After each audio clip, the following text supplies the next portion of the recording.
Hello, everyone. In this podcast, we will be discussing sensitive topics such as sexual assault. It's important to take care of yourself while listening. Some suggestions are listening while you're in a healthy headspace or knowing who you can reach out to if you become upset. Our 24/7 helpline for crisis calls based out of Central Florida is 407-500-HEAL. By contacting the national hotline at 1-800-656-4673, you can get support and learn about your local resources. There's always someone ready to help.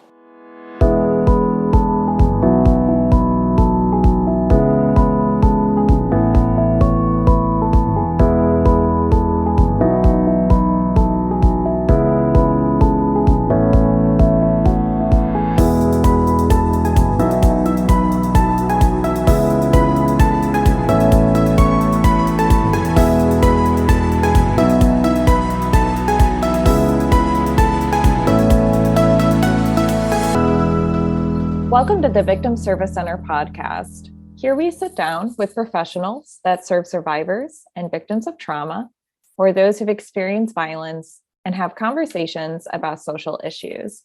This week, we are talking about the story of the VSC. My name is Emilie Mitchell. My pronouns are she, her, and I am the education coordinator at the Victim Service Center of Central Florida. With me today, I have Craig Swygert. Craig uses he, him pronouns, is the current branch president of Clear Channel Outdoor, and currently serves on the board of directors at the VSC.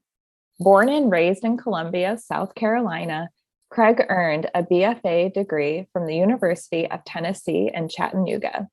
Craig's 27-year outdoor career started with Peterson Outdoor Advertising as a sales accountant executive. And during this time, Craig has amassed 7 years of sales manager experience and 15 years of executive management experience. Craig is currently president of the Central Florida markets and was recently recognized as Branch of the Year for 2019 by Clear Channel Outdoor. He also gives back to his community by serving on the board of directors for many organizations. He currently serves as president of the University Club of Orlando. He serves on and is the past chairman, of course, of the board of directors for the Victim Service Center of Central Florida, Business Force, and the Florida Outdoor Advertising Association.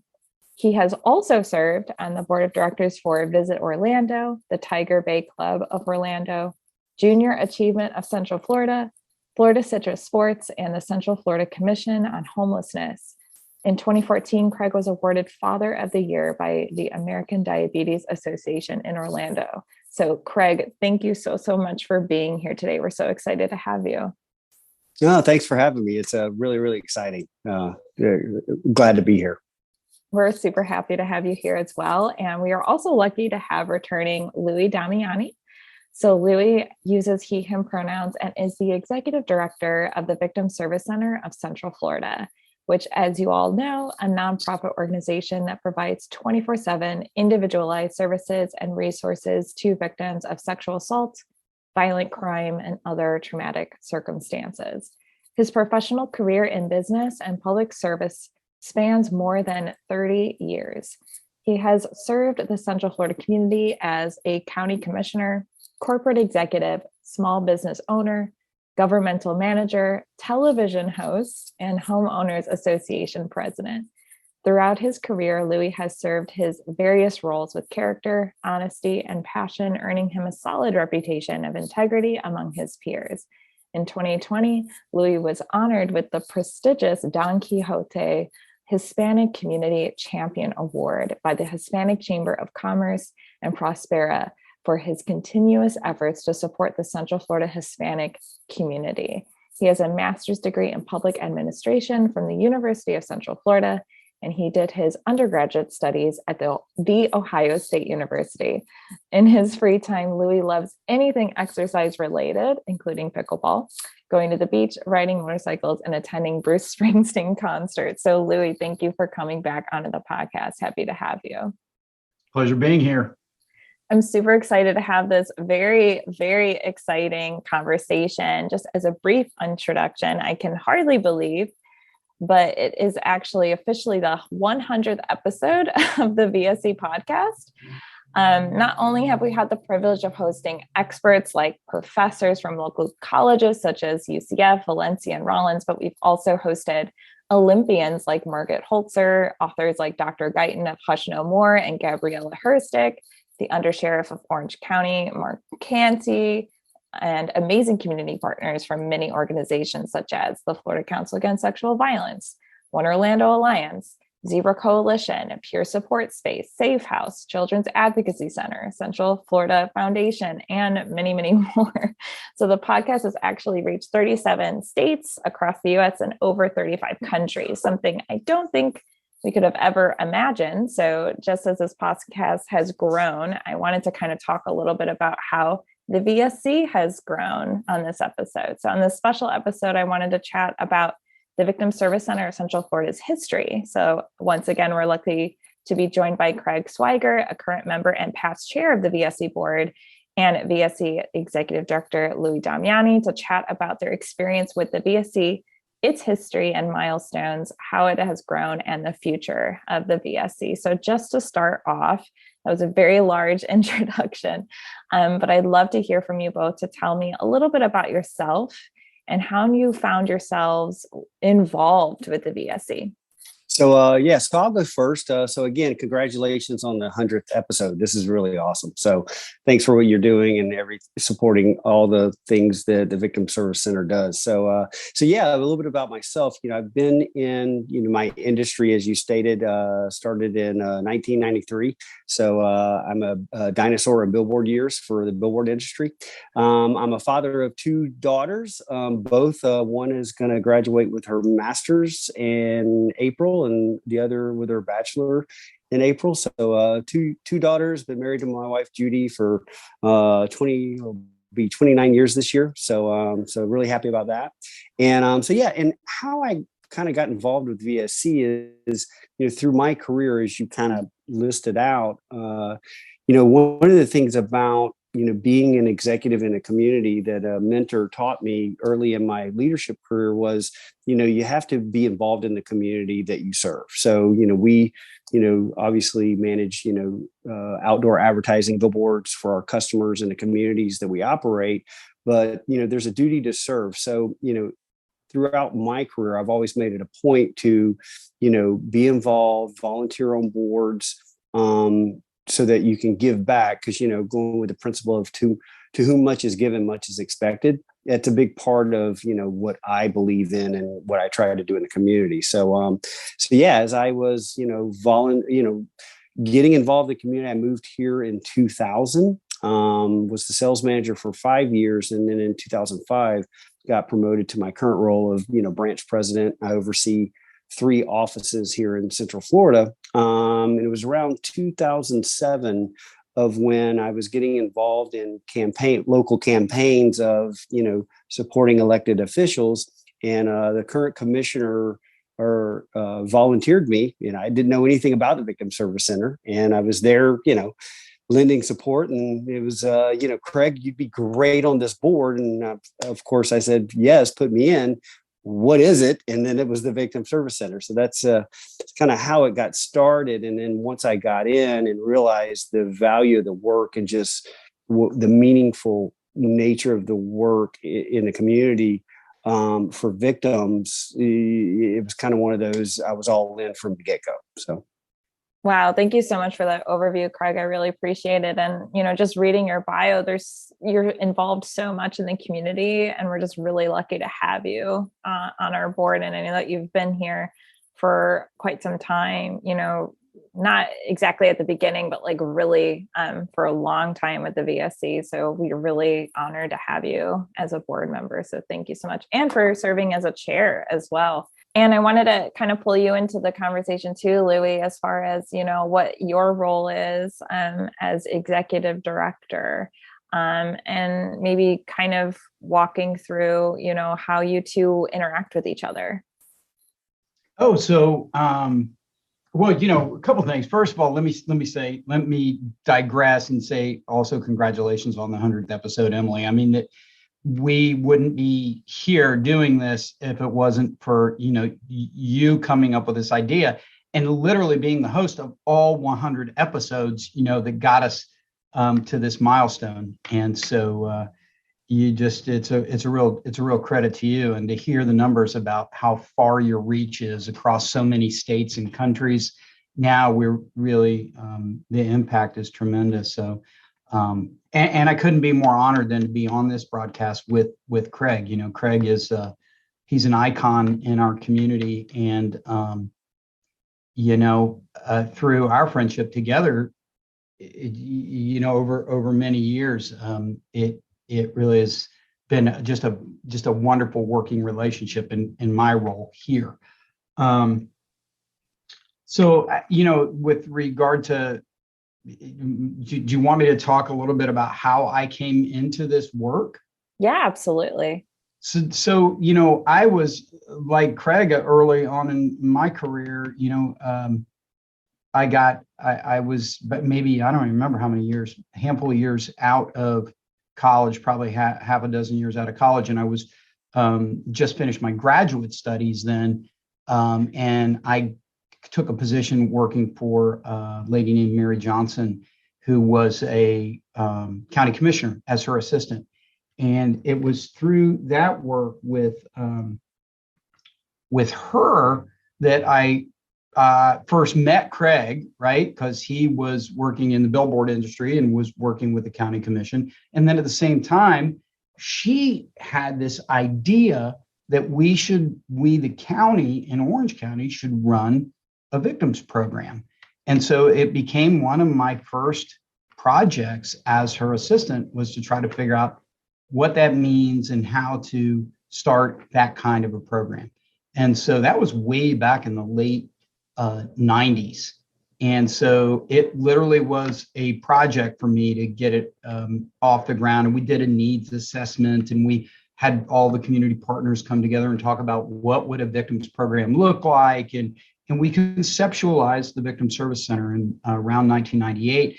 And then the Board of County Commissioners agreed to fund it for a couple of years in 1999, as a jump start to see where it would go if there was a need and demand. And, and I wrote the job description, never dreaming that I would be sitting in this seat having this conversation today. I had a different life, and, we got it up and running, with the caveat that within a couple of years, we had to, the agency, the board said, look, we'll fund it for a couple of years, but we want you to figure out, we don't want to own a social service. We want you to figure out how to make it run as a nonprofit.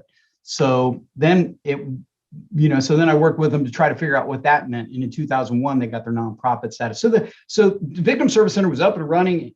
I was not part of it at that point. It was off and going, but that's really kind of the impetus of how I got involved, and where I kind of came to know Craig. Our worlds were going to collide a handful of years later, right? Yeah, well, and maybe a great time for me to jump in, because this is where the one of the great parts of the story is, so as Lui then left, Commissioner Mary Johnson's office, went off and did his private career. That's when I started getting involved in community. And I think it was around 2007 is when, the commissioner of that district at the time, volunteered me to be on the board, which I happily accepted. And then once I got in, I was on the board for, 3 years or so. And at the time, there were just wonderful people that were on the board. But as you recall, the 2008 financial crisis happened, right? And as Lui just described, the major funding was from Orange County. And at that time, the agency, the executive director, the board chair at the time, really had to go and kind of prove their worth to, the county, going, hey, we don't have enough money to fund everyone. So that was probably what I would say one of the most challenging times of the Victim Service Center, because at that point it was prove your value. You don't just consider that you're going to have perpetual funding from us. So through that, the organization, there was changes in leadership. The board chair moved on. Had another board chair. So went through 2 board chairs in a matter of like the next 3 years. went through 2 executive directors. And then it was at that time, Lui, being humble, in 2010, he was appointed to the Board of County Commissioners for the seat that he actually worked for, Mary Johnson, back in the day. And so he served for a couple of years. And I remember going, working with Lui just on billboard items and supporting him. And so he ran for re-election in 2012, lost to Commissioner Pete Clark by 70 votes, which was heartbreaking for all of us because Lui did a great job as a county commissioner.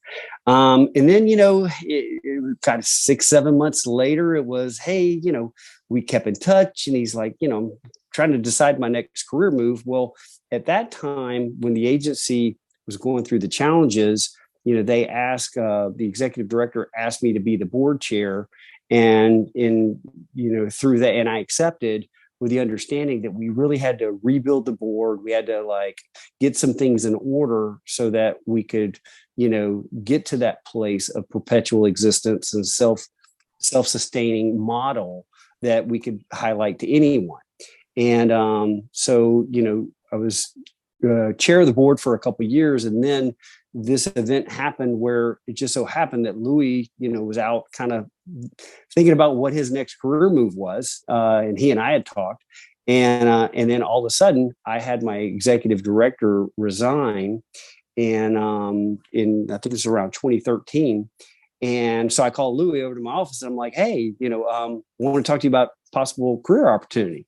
And he's, all right, what you got? And I was like, well, how about the executive director of the Victim Service Center? And in true Lui fashion, he's like, you got to be kidding. Like, you didn't just say that. And I'm like, well, yeah, I'm the chair of the board, got an opening. Like, and he goes, wait a minute, you don't remember my history? I'm like, what? I guess I don't. And he's like, I wrote the paperwork to start the agency. And I'm like, you got get out of here, right? So it was one of those just wonderful moments. And then, and Lui, one of his concerns was, he goes, well, wait a minute, I'm not really a nonprofit leader, and that's not my industry. And I said, that's exactly why I'd like you to take the job, because if we run it like a business and we manage it, respectfully, like we're a publicly traded, we've got shareholders and our funders, and we have to run it and put people in the right places to grow the organization, not just to exist. And, and to me, that's where the spark started, where he and I both just got excited, like, oh, well, let's do this and let's do that. So it was a fun moment. Thanks for highlighting all of that, Craig. That's such a great story. I always like hearing it. And that's why I'm super excited that you're both on this particular episode, so you can kind of show how the VSC has grown. And I definitely will be coming back to exactly how it has grown. Kind of backtracking a little bit about how the VSC started. From my understanding, the funding kind of came from an interesting kind of pot of money, right? Can you tell a little bit about that? Yeah, well, there was a little bit of reluctance right at the beginning there from some of the county commission members to, put county resources, taxpayer dollars, if you will, into a program, just because, county was strapped for cash. And, as government agencies often are. But what was interesting, or what we found, was that in those days, there were pay phones at the county jail that the inmates could use. So they used their own quarters to make calls. And that revenue generated to the tune of about $250,000 a year. So, the idea that Commissioner Johnson had was, well, let's just take that money. It's not taxpayer money. And that's what we'll use as the seed money to start the agency. And so I don't know that there was that much disagreement, honestly, over that use. Could it have been used for a lot of other things? Of course, but most of the board, in fact, the majority of the board at the time, it might have even been unanimous, I don't remember, said, yeah, that actually makes some sense. We'll take it from the people that are incarcerated, the people that are causing the victimization, and we'll use that money to start this program. And, that first year, I think the agency served under 500, about 400 and some people, with 3 or 4 people working, and everybody thought we were saving the world. You know, it was 400 more people that would have been left to their own, on their own. You know, and then if you fast forward, and I know we're going to talk about the growth, but, you know, last year we helped over 5,000. And so, you know, this growth and this exponential growth, and the time when Craig came in and really, you know, as he said, treating it like a business and just focusing on our customer base and making sure that we were a resource for the entire community, just has year over year caused this just sort of just really embedded us, I'd say, in the community as a community resource. It's always incredible to hear how it first started with 4 people and serving so many clients. And I'd like to actually lean in onto that growth specifically now. So what are some of those important milestones? What were some of those ideas that you and Craig were kind of working on, and then seeing how it's grown? Craig, I remember it vividly, but I think I do too. I think we'll both share this because, you know, again, going back to, you know, when, you know, I had the privilege of, you know, hiring Lui as the executive director, and we both kind of agreed, like, all right, look, first order of business is let's get our house in order, right? Because, you know, with a nonprofit, you know, in being led by a board, there were things from let's get the employee manual updated. Let's, you know, all the things that you do with a normal business, right? Any successful business, you had to create a core of what is your strength, right? What are you going to do? So we spent, Lui and I, the first 2 years together, me, you know, recruiting good board members, making sure everyone agreed to the mission of the agency. And then Lui, you know, getting staff, you know, all the right people in the right places, updating all of that. So when those 2 things came together, we really spent, I'd say the first year or 2 getting that done. And then, you know, at that point, it really, we both looked at each other and were very proud. And the board at the time, I can't thank all of them enough for all their service. You know, we really did, we accomplished what we set out, and it was a well-oiled machine. The county and the auditors, you know, that came in were like, wow, we cannot believe like what you guys have pulled off in the last couple of years. And it wasn't just Lui and I. It was, again, it was the staff, the board, everybody's support. But then, to me, the first part of growth was, you know, we're like, all right, now that we've got it running really well, what's next? And, you know, I had, you know, in my, you know, high school days of, you know, teenage years, you know, I had came into contact with someone who had been victimized, sexually assaulted. And so I knew what it was like for someone not to have the services that the Victim Service Center provides in their community. So that was already a passion of mine in itself.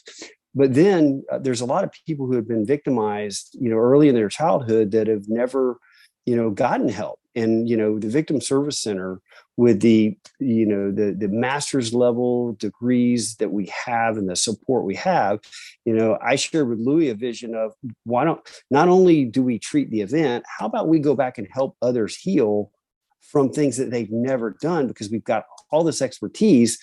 Let's be proactive with it and help others. And that kind of led into our doing therapy work for our clients. Yeah, that's the way, exactly the way I remember it. I mean, I remember having the conversation with Craig and asking him pretty straightforwardly, so where do you think the biggest growth area is? I mean, I sort of had an idea, and he said, well, you know, it's therapy.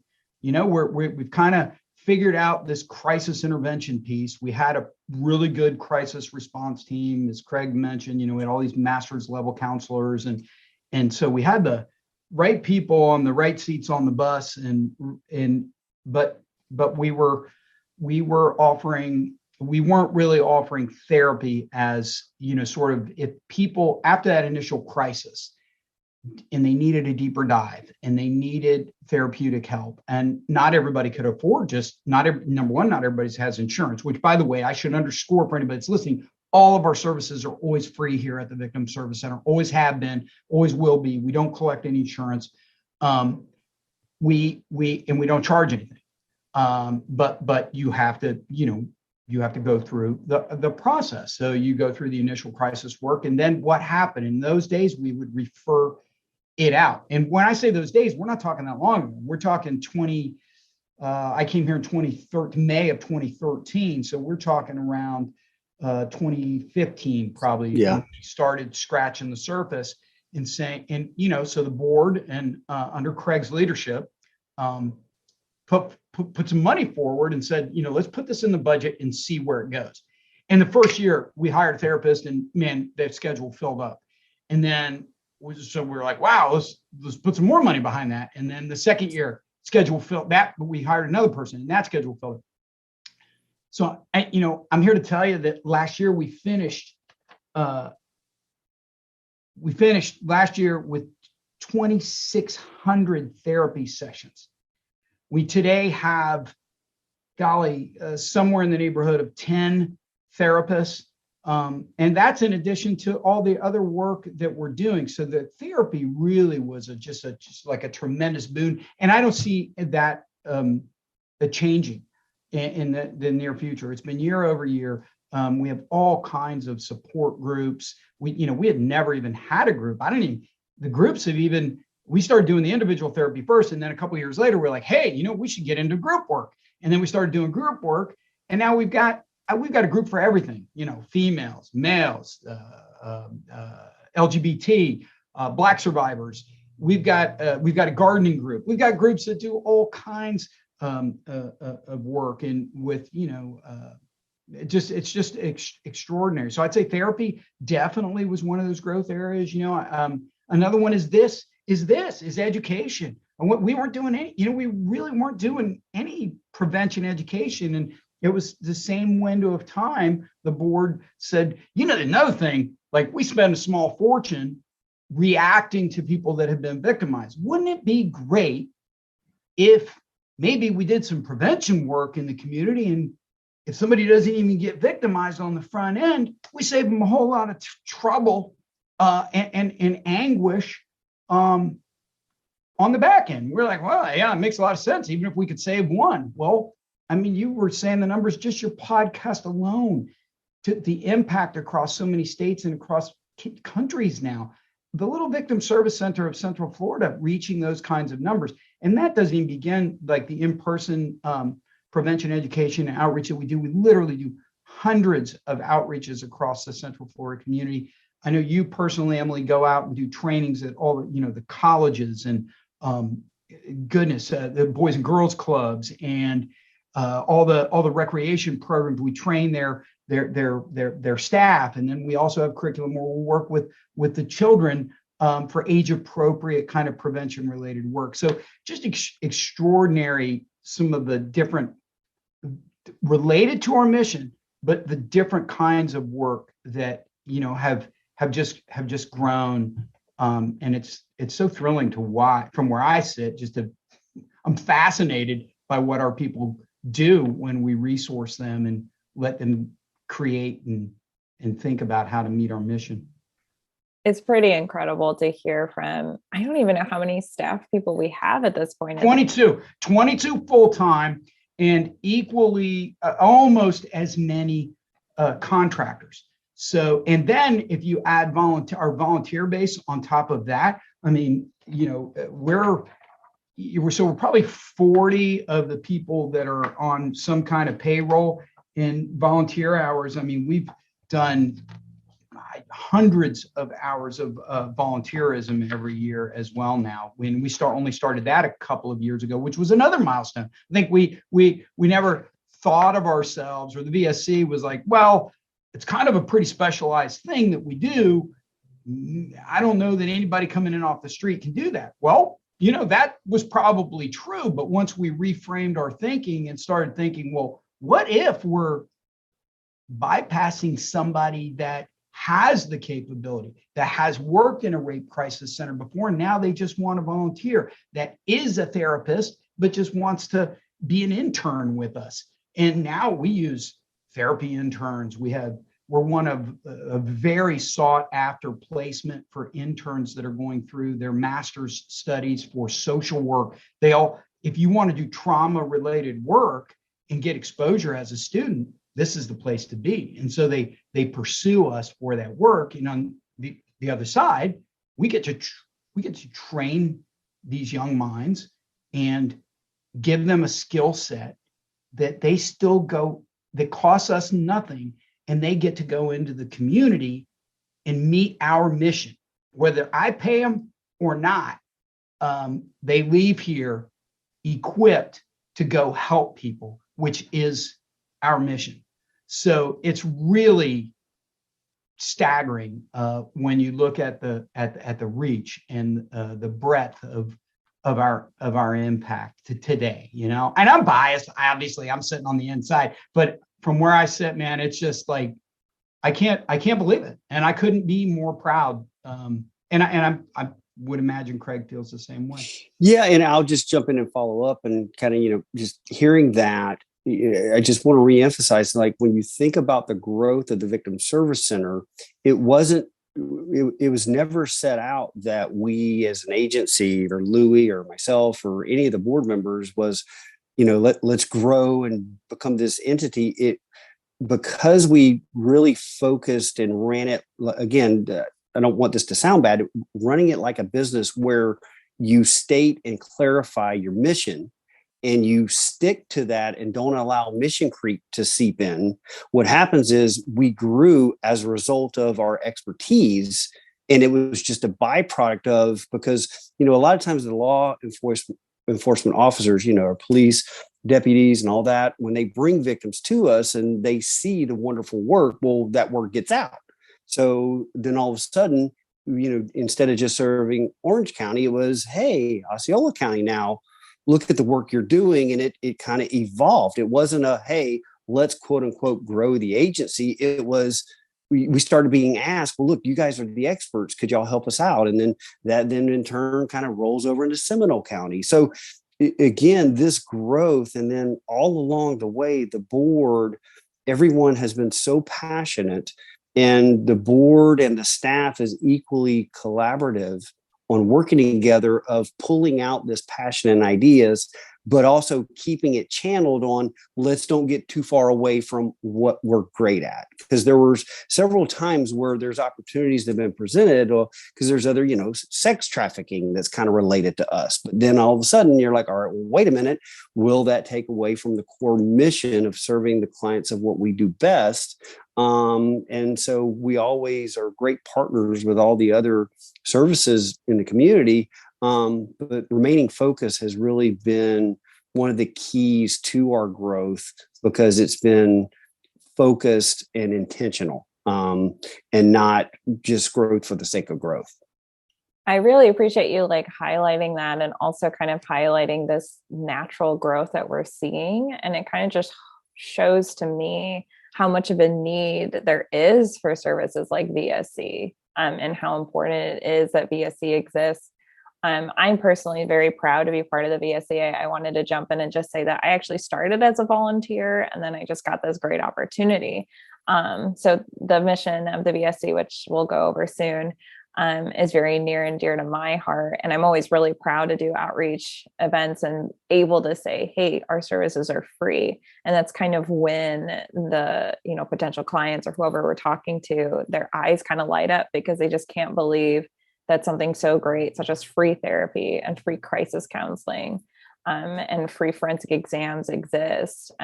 It's really, really nice to be a part of it. So we talked a lot about how the VSC has grown, which is incredible. But I'd like to kind of dive in and see how you have grown in your professional and personal life through working at the VSC. So yeah, I guess I would tell you is that the VSC, that was probably my first board position where I got my first experience as a board chair. And what I learned through it, and what helped me in my professional growth, is like, you know, I was already doing it in my business, and, you know, growing my career with Clear Channel, and had, you know, worked in 4 different offices, kind of, had learned how to build a culture, and was doing pretty well at it.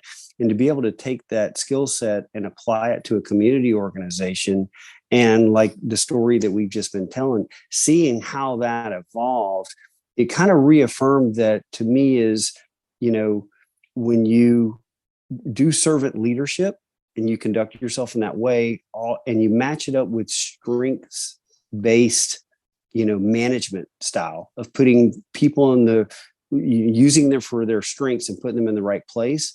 To me, it just validated and took off, and just being a part of that ride was very rewarding for me. And then to be able to like hand it off and then have a great, wonderful succession of, board members that wanted to ascend to leadership. And for that to have happened several times now, with different board chairs, and for it to just continue to remain, such a quality organization with its mission intact and growing, it's just been just so rewarding, personally and professionally.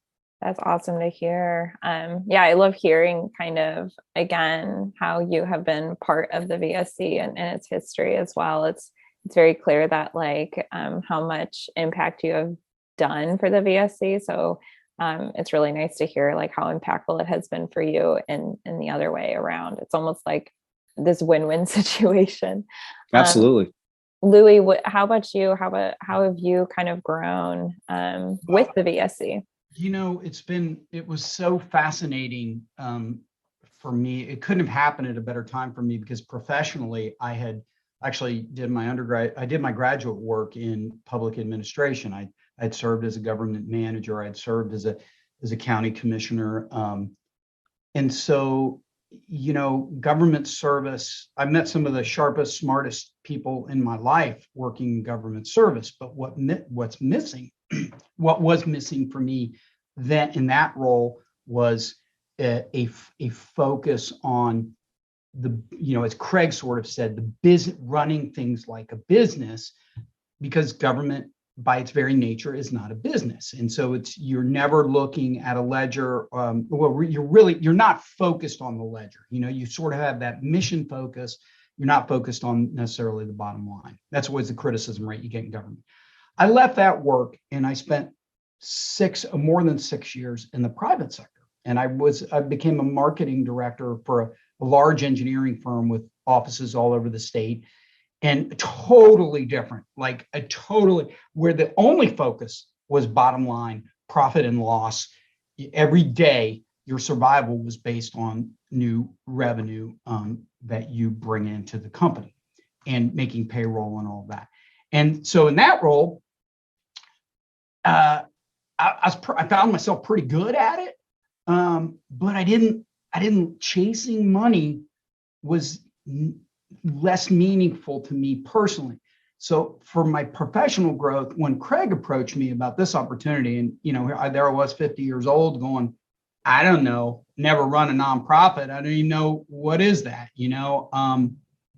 It was like this perfect collision for me of those two experiences, where I got the satisfaction that I got in government work in being mission focused, but also understanding there is a bottom line for every, you better raise every dollar, you better have every dollar accounted for and raise every dollar, in order to keep people employed and being able to run a business.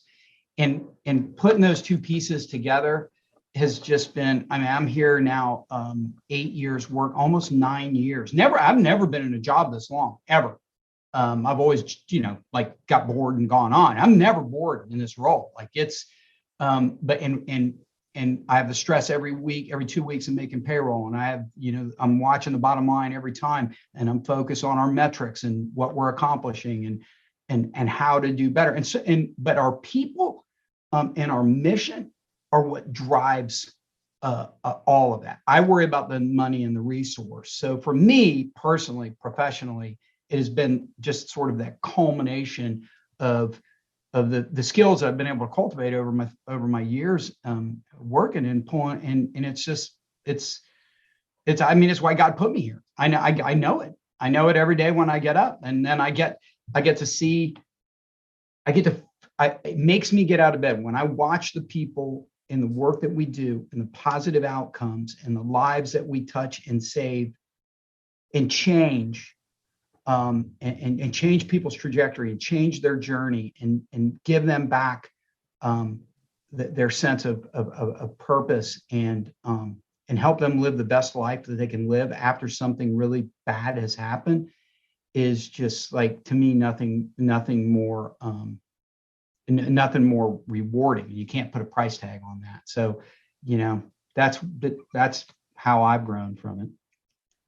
Absolutely. I couldn't agree more. And I know that part of that impact is also reaching populations that may have been underserved. And I do want to take a moment to recognize that we've been talking a lot about like running it like a business. And one of the things that we do here at the VSC is we have a strategic plan. And part of that strategic plan is reaching out to, different communities that may experience higher rates of victimization, but may not have been walking through our doors. And I know that one of those was the Spanish community. So I wanted to kind of take a moment to highlight that, how it's grown at VSC, where we have almost half, I think, of our staff actually speak Spanish, are bilingual. And also you recently won a Don Quixote. So I wanted to to highlight that it seems like that was kind of like part of your mission too, Lui, to kind of reach the Spanish community.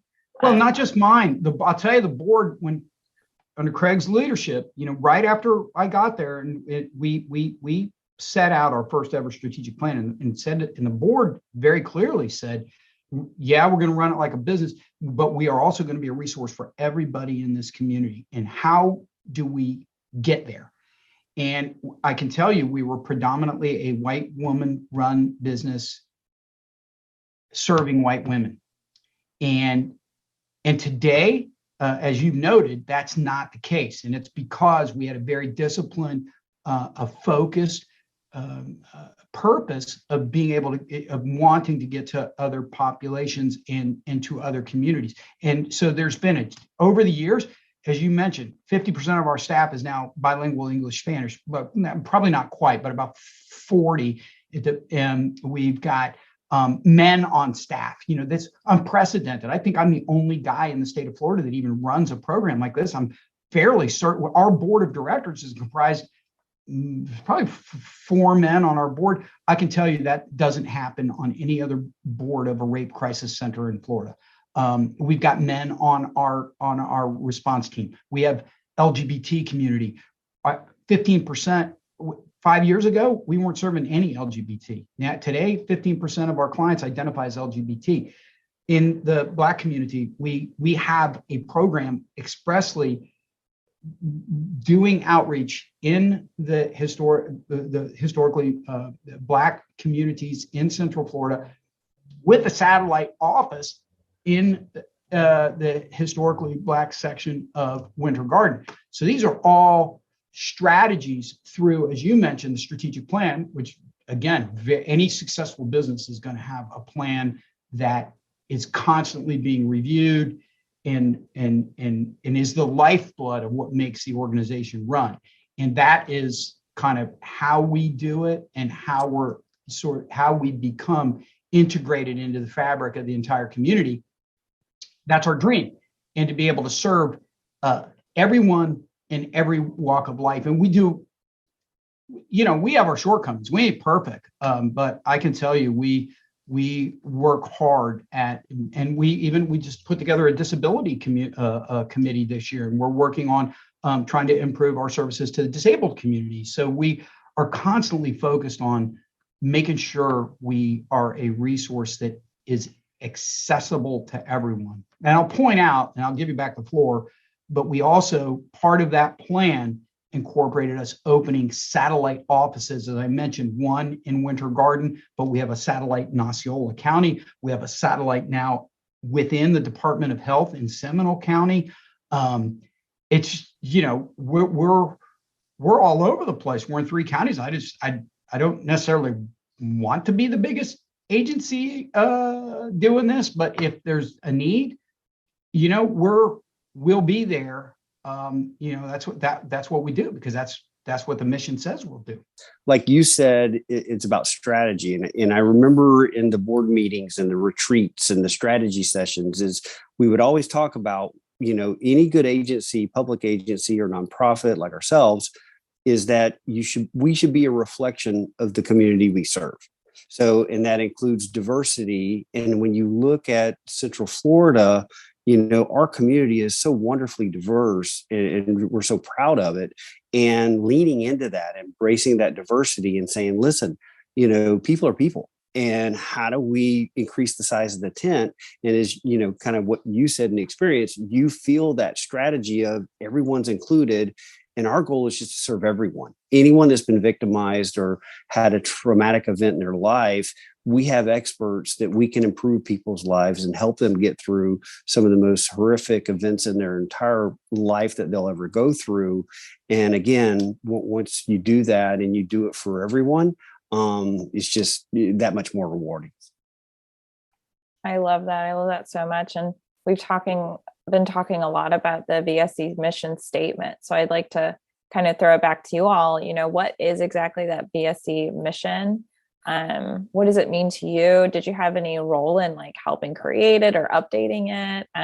Anything that you want to talk about as far as the mission itself? Well, I guess I'll lead. So the mission is to provide individualized services and resources to victims of violent crime, sexual assault, and any other kind of traumatic circumstance. And we do that a variety of ways. We do it through immediate crisis intervention, therapy, as we've discussed, prevention education, victim support.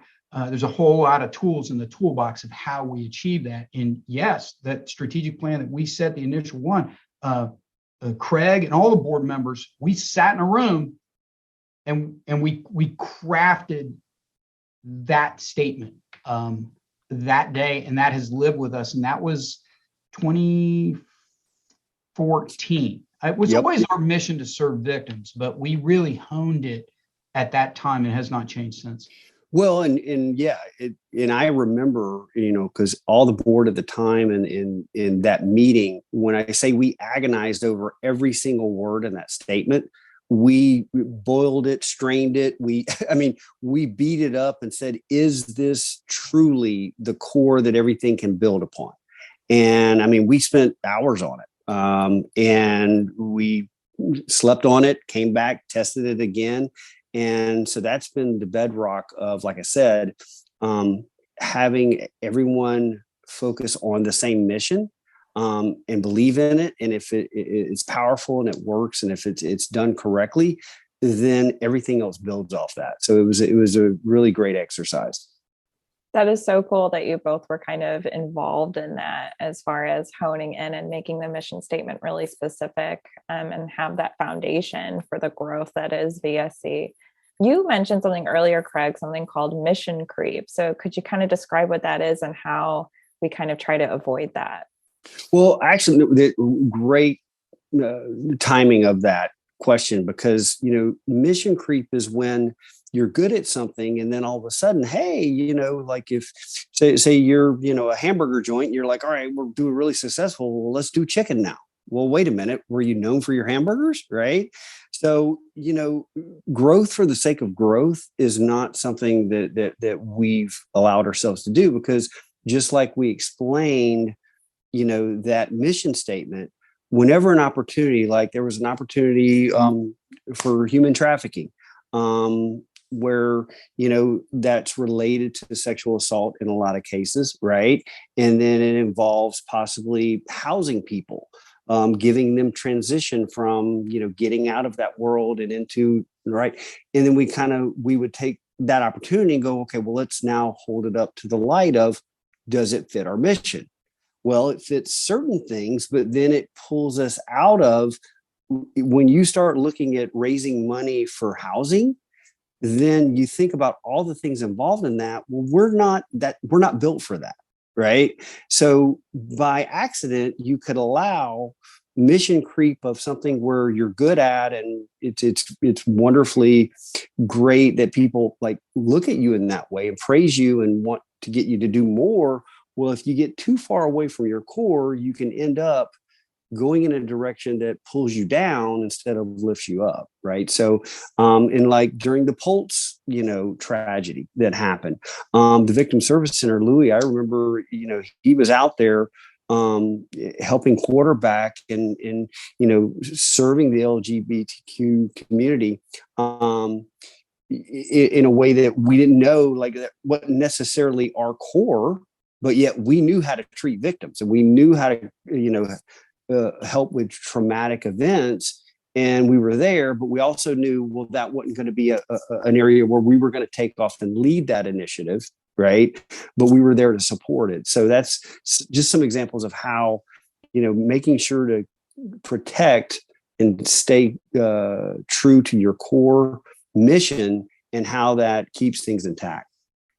I really appreciate you kind of breaking that down. That makes so much sense, the way that you've described it. It's, I love that you mentioned something like you want to grow in a way that doesn't bring you down. We're already kind of spread pretty thin Right. from all the work that we do. So it makes a lot of sense that we want to stay as focused as possible so we're not spread thin further, and then we're not serving the mission that we have already kind of laid out. So I see why the mission is so important for organizations to kind of keep on the right track and make sure to help the people that really we need to help and who are there to help. I agree with everything that Craig said. What's interesting, but that's not to say that we wouldn't add things to our mission. So, but we also have found when we've looked, at perhaps expanding, right? So initially, early on, the Victim Service Center was not the Rape Crisis Center. We didn't do that work. And that's because there was another entity in town, volunteer-based, the Women's Resource Center, that was doing that work. And in 2004, they actually approached our board and said, we don't have the resources. Would you consider bringing forensic examinations and this work, which is related to your mission, under your umbrella? And the board debated it and said, yes, because for lack of anybody else to do it, and it does meet our mission, and we're going to focus on that. So there are times when we can grow. It's not really mission creep. It's just bringing it up under our umbrella, where other times, as Craig highlighted, it you don't want to take your eye off the ball. But in those other cases where we didn't, we also knew that there were community partners that we could support, and we could help them become more successful and do the things that they are singularly, good at or focused on. Like human trafficking is a great one. There's one or two agencies that's what they do. So let's help them achieve success and be more successful, rather than us trying to compete with them. We never want to compete with anyone. And we won't. We collaborate, and I think because of that too, we also have a reputation as an agency that is a collaborator, that brings people together, that supports one another. Because in the end of the day, it's better if we're all working toward helping a victim, and we all do what we're excellent at doing, rather than people trying to fight over limited resources, trying to, duplicating one another's effort. We would never do that here. Yeah, I'm really glad that you brought that up, because it's always important to highlight the importance of community collaboration and partner collaboration. So I think that that's such a great way to put it. And I know that we also kind of highlighted some of the challenges that the VSC has faced. So of course, the 2008 crisis, that makes a lot of sense. Funding is always an issue when it comes to nonprofit, right? So it makes a lot of sense that the 2008 economic crash makes a lot of sense to have impacted VSC. But what are some other barriers or challenges that VSC has overcome? And what are some current challenges that we're facing? I guess I'll take this one from one of the challenges that's always been inherent in, the work we do. When you think about it, victims of sexual assault, had been, has been one of our primary, things that we serve. And having that talked about in the community openly was always a challenge. Having a grand gala for a fundraiser where everybody gets dressed up, you don't want to celebrate sexual assault, right? Because it's the most horrific thing that could ever happen in a person's life, and typically tends to lean more toward women victims. And for me, during those years as we continue to grow, the challenge of getting people to talk about it and educate and break through so that it's not this taboo conversation that people just ignore, to me was something that I think we did really well. I think the Be the Hero campaign, I think that was a great example of, how do we get college kids and high school kids like to be aware of this. And because I think the statistic is 1 in 5 females that go to college are going to be a victim of some sort of sexual assault. When you think about 20% of all young women that go to college are going to be faced with this, well, it can't be just a women's issue. It has to, men have to be involved in that as well.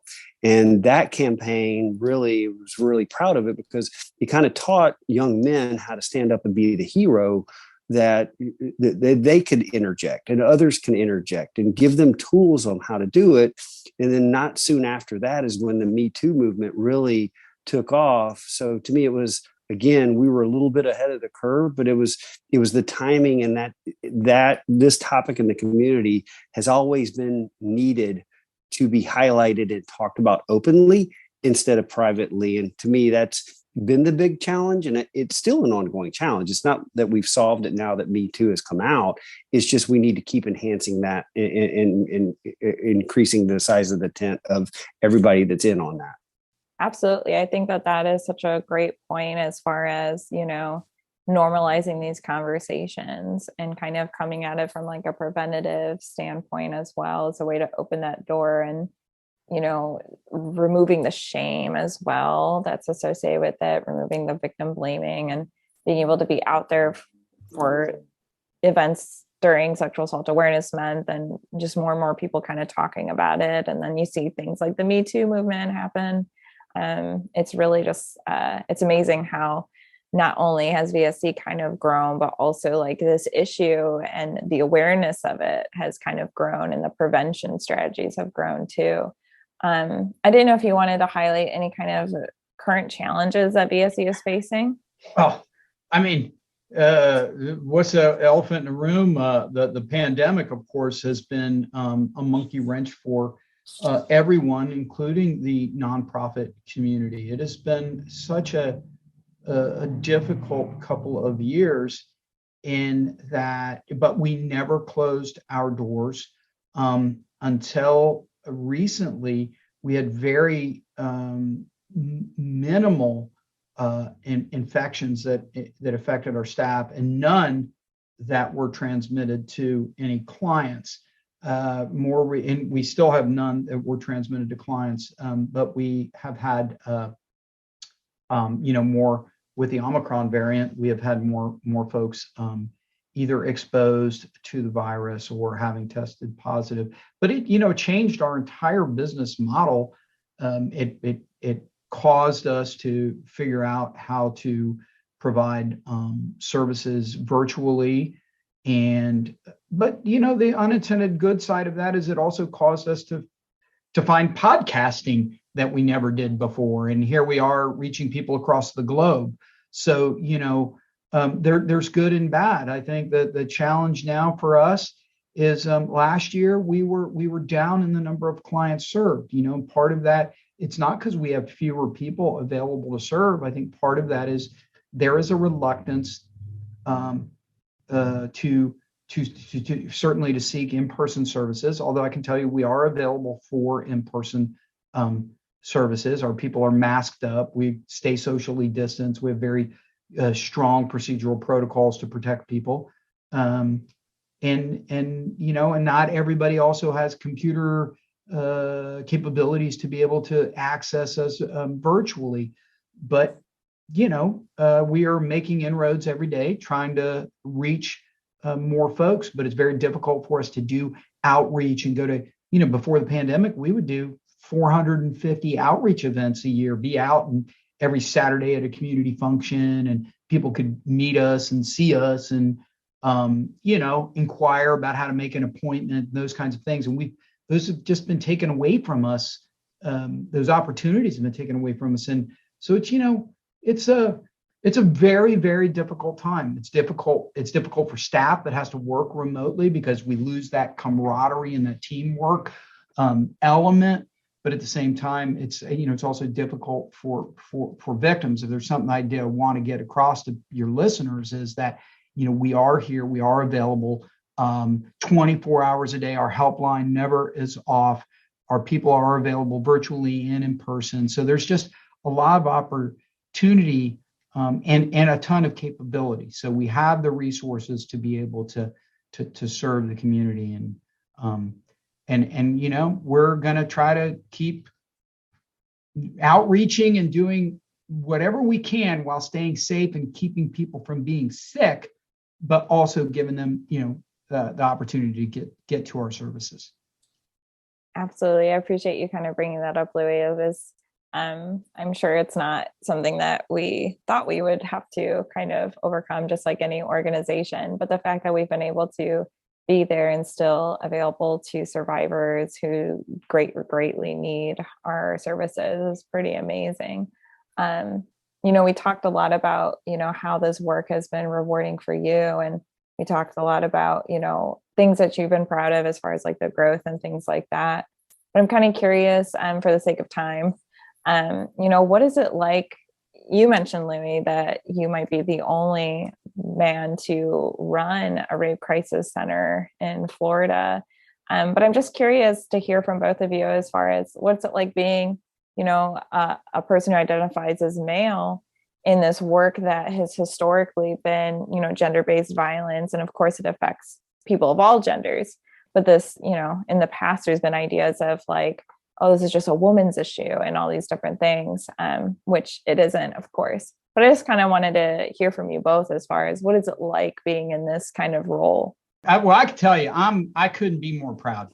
It actually, for us, I kind of see like it kind of frames us as being a leader in our field. I know at first, I walk into rooms and, I'll get invited to a women's group and they'll be like, wait, what? What do you know about this line of work? Well, it happens to be that I know a lot and I'm super passionate about the work, and in all candor, we need to get other male ambassadors and men openly being able to have conversations in passion like me, Craig, our other male board members. Heck, because of who we are and being men in the circles that we run, in a handful of years, probably 5-6 years ago, as part of our strategic plan, reaching out to like, how do we get men to have this conversation? What Craig was saying, to get the conversation on the table and have a we came up with this idea to have an MVP breakfast, all of men's violence prevention, very unsexy name. So we just called it MVP, put a big trophy on the invitation. And I'll tell you what, man, we had like every business leader, we had the mayors of both the city and the county. We have all the sheriffs show up, like they all show up. And then we have some very powerful impact statements from females, sometimes from other men. And it's very galvanizing. And I can tell you, had we not been in the roles we were in, I guarantee you we wouldn't have even thought of this. And then we also had the network of getting the guys to get there in the room once we did come up with the idea. So like, to me, how does it feel? It does not feel unusual or odd in any way. Maybe when I go like to the annual conference and they're like, what's with the guy? But otherwise it's, once they talk to me, they're like, holy cow, we need to find more dudes like you and Craig and like, how did you guys do that? Well, the board saw fit, and I think there are opportunities, and I think it's something. I think we have something special, to be honest. That's not to say only a guy can do like this work, but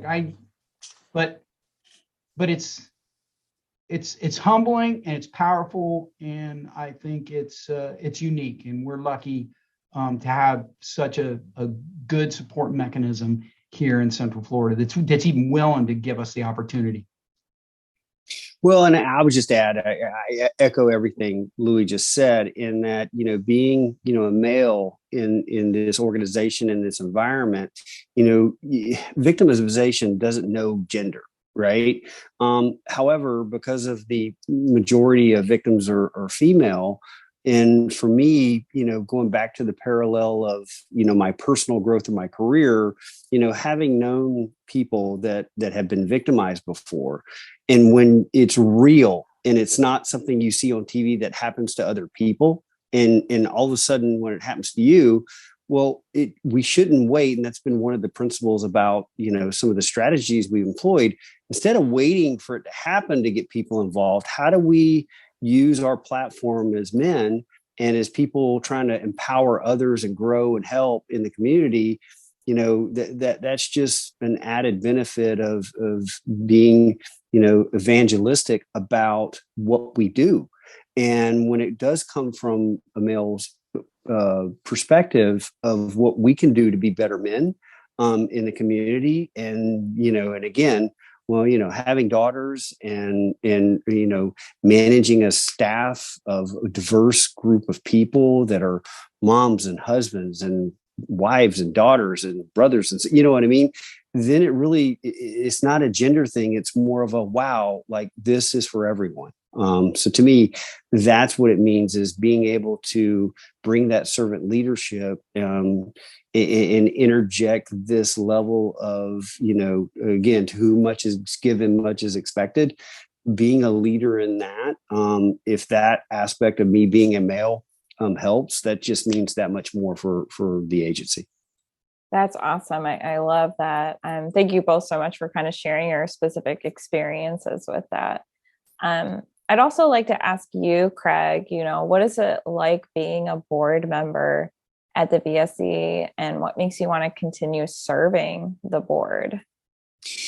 Well, it's one of my favorite boards that I serve on. Obviously, having been with the agency so long and a part of, some of its growth. And to me, the full collaboration of our board is great, because everybody comes there with different career, paths and expertise. But when we're all in the room, we all serve the same mission. And it's very unique, because a lot of boards, sometimes people have agendas or they want this or that. I can say that our board, we're so wonderfully focused on everybody agreeing on the mission and what's best. And we always keep that in mind. So, and over the years, having board members come in and out, and being able to touch more lives and have more friendships and relationships, that is incredibly wonderful. I've got lifelong friendships now that came as a part of board service. So it's a wonderful board in that respect. And Lui makes it easy, because being a great CEO, and like he said, and again, I don't want to trivialize it, running it like a business and having a strategic plan. Board service is not this heavy lift of, oh my gosh, the VSC is going to ask me to do this now. It's not really that, because when people sign on to be on the board, you kind of know what you're in for. And now it's really, everybody's enthusiastic about doing the work. Instead of, okay, well, how little can I do to get a gold star and put it on my resume that I've been on the board of the Victim Service Center? That's not what our board is. Our board is passionate people that, they know that when they sign on, they're given a paddle and they're expected to row, and we do it together, and it's a lot of fun. That's awesome to hear. Yeah, I have had the pleasure of being able to kind of sit in on one of your board meetings that you have once every month. And it's very clear, like the passion that all of the board members share And how can someone kind of get involved with the VSC board or other boards? You seem to be on a lot of boards, Craig, so I feel like you would know the answer to this question. Yeah, I always tell people, the best way to get involved is raise your hand. And that's one of the things about Central Florida that I love, why this is truly our home, because, this community, if you volunteer, you're welcome to jump in, right? So I always tell people, like, if you're looking to get involved in the community, first think about something you're passionate about, because if you're going to volunteer your time, it has to be something that you enjoy doing, or a cause that makes you want to show up. Because if you serve on something that really, you're doing it for accolades versus the value of the work, yes, you can serve and be of help. But, again, going back to, if you put yourself in a position where you're passionate about, then all of a sudden, both sides win. The organization wins, you as a board member wins. So I would just encourage people that if you're looking for board service, all you have to do is really show interest and raise your hand, and don't be afraid to go seek out who leadership is and inquire, because we're always looking for new board members, because we also believe that in Lui, I know, agrees with me on this. It shouldn't be the same people all the time. Because if you're not evolving, then you're going to get stagnant and not change with the community. Because a lot of the things we've talked about today is, having this evolvement of being a reflection of our community. That means we have to make sure the board is a reflection. So, and it's been a wonderful life cycle of people coming in and out, and serving the mission for the purpose of serving, not just resume building. Totally. Yeah. I love how you're bringing it back to the reflection of the community, and how our organization kind of has to reflect that in our staff, but also our board too. It makes complete sense. Lui, I wanted to ask you, what is it like being the executive director of the VSC? Yeah, go ahead. Never a dull moment. I can assure you of that. I love it. We're a little agency. We're, as I mentioned, 22 full-time employees, another 20 contractors. We're very, very flat organization in that there's not a lot of hierarchy and structure. So I wear 22 hats, an executive director, and I wouldn't have it any other way. I mean, that keeps the challenge just going, right? So, you're a fundraiser, and you're an accountant, and you're a toilet bowl cleaner, and you're whatever it takes. I built our break room, for heaven's sakes, and hung all the cabinetry in there, whatever it takes on any given day. So I like the variety and diversity of all the challenge all the time. Is never a dull moment. There's always something new. The board work is tremendously satisfying for me. I've been on boards, and I've worked for boards, and it comes to me naturally. So I enjoy that element. So it's, I love all the challenge, but in the end of the day, for me, as I said previously, it's about watching the impact that we have, seeing the outcomes, knowing that we're helping people. That's the most rewarding aspect. Absolutely. I appreciate that. And I couldn't agree more as far as that impact too. It's really nice to hear when we have our staff meetings, oh, this is the feedback we got from this client, remaining confidential, of course, or this is how they felt about this support group. It's just really nice to be part of that. Speaking of, kind of the growth of VSC, I'd love to hear from you both where you think the VSC is headed. Do you envision it heading a specific place, and how do you want it to grow? I guess I would say is, I'm not sure. I kind of going back to when you look at this growth, this natural growth, to me, some of the growth opportunities have come not necessarily, or yeah, actually by accident, right? Or like we didn't see it, and then all of a sudden we hold it up. So to me, I'm not sure where it's going, but where I hope it's headed is to be more a part of normal conversation, just like any other services, because there's so many different organizations. And because, like, think about it, like cancer, right? That's a not for profit, it's a charity, it affects people's lives, diabetes, you name it. We can go down on so many things that affect families and people's lives.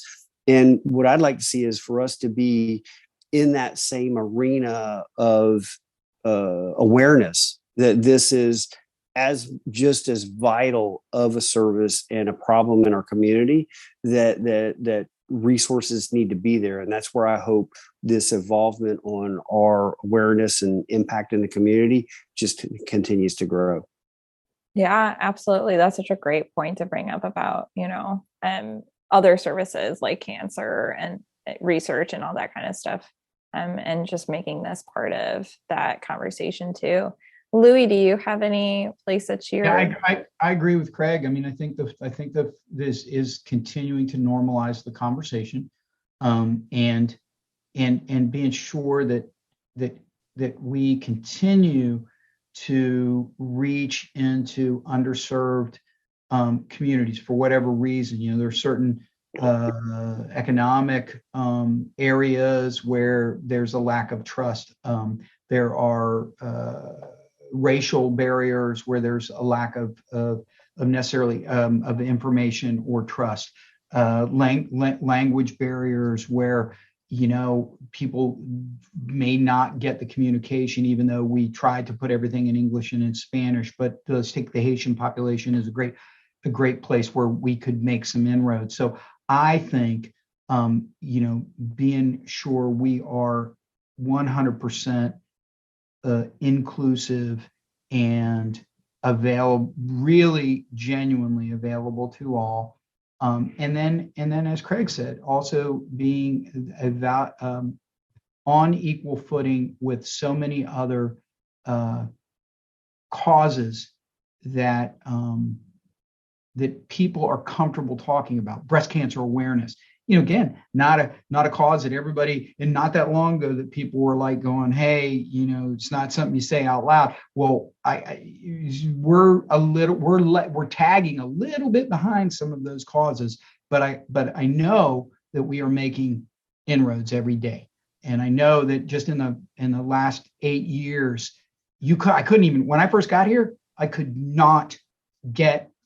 talk to anybody in the media. They'd be like, whoa, you can't say rape. You can't say this. It's only 5 o'clock or whatever.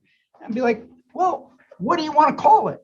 And let's get this conversation going. There were no conversations happening among men's groups, as we've already talked about. There were no conversations happening among so many. And today we have those conversations. So we'll continue to do that, forge ahead. And like Craig said, just make it as normal as can be. I when we have our men's breakfast, Craig will tell you it was so cool because they were all there and we were all talking about it openly and publicly. Our great hope is now they take what they've learned and do the same as they're out in the community with their spheres of influence. So yeah, that's why I think that's where we're going. I don't want to be the biggest. Geographically, holy moly, man. I don't know where it could go. Sky's the limit. If there's a need, I do know this, that the history of our board is that if people come in and they can display a need and somebody else isn't doing it, and it meets our mission, I'm pretty sure we're going to figure out how to go help. That has been my experience thus far. Definitely. I can clearly see like the organic growth. And I also appreciate your answers as far as like, I don't know where it's going. And kind of seeing as far as, I didn't dream that this would happen. So for example, like with the Orange TV, did not dream that would happen where, part of the podcast would also be, on public broadcast. So that's been interesting too. But as a kind of final question here, I just wanted to throw it out there. What do you want people to know about the VSC? Is there anything that we didn't discuss that you want to mention? Is there anything you want to say to survivors out there? Just any kind of final thoughts before we sign off. Yeah, I guess I would say is, what I'd like people to know about the VSC is this: while it's been wonderful and it's been an honor, to, serve in critical times, the quality of the people, and the board members and chair of our past chairs, our current chairs, everyone involved are just wonderful people. And this organization would not be where it is if it weren't for the quality of people, from our staff to our board. And again, it speaks of, the value of having a core mission and sticking to it and holding ourselves accountable to it. And the other thing I would just like to say is, kind of like the Be the Hero campaign, people should go on, YouTube and pull that up. But, if you see something, say something, don't be afraid. I just encourage people, if you kind of suspect something's wrong, it probably is. And when someone gets a nudge, that gives them confidence to reach out and gives us the ability to help heal someone or be a part of their healing. So to me, it's just empowering people to say something or nudge someone and to know our services and know when to help give us a referral. And just one final thought to add to exactly what Craig said is that we will always believe you. We will always protect your confidentiality, and we will do whatever we can to help you get your life back to whatever your new normal is going to be. So, if get people to our doors and let us take over from there. Or if you have been a victim, even if it's years ago, on average, our clients, even though we are there in the immediate crisis aftermath, our average clients will call on us some 9 years after their victimization, and they will have never told anyone. So it's never too late to seek service, and we are inclusive and readily available to serve the entire community. Absolutely. And yeah, I couldn't thank you both so much enough for all that you do on the behalf of survivors. And it's just an honor to be kind of part of an organization that helps people on their healing journey. I think that that's a wonderful place to sign off on our 100th episode. That's so wild. So thank you for listening to the Victim Service Center podcast. The VSC is a nonprofit organization that provides free confidential counseling services and other services for victims of any kind of trauma in Central Florida. To learn more about our services, please visit victimservicecenter.org. And to everyone listening, healing is not linear and you are not alone. And thank you so much, Craig and Lui, for joining me today. Thank you. It was a pleasure. Thank you.